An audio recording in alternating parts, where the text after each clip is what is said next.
Okay, let's talk about shear strength for just 1 second. This is an 8-foot tall by 16-foot wide opening in a 22-foot wide wall.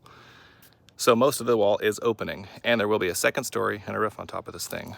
So what is to keep the building from racking side to side when the wind's pushing on it or earthquake is shaking the building?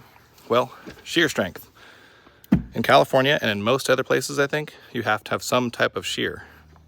In this case, we're using zip panel, 2-inch on center nailing that the engineer has spec'd out, as well as some pretty beefy hardware. So these puppies will hold onto this, and that goes down 30 inches into the foundation and holds this whole chunk, which is attached to this, which is attached to all that shear, all that plywood, to keep the building from racking side to side or lifting up or scooting off of there. That's what the anchor bolts are for, to keep the bottom plate from scooting.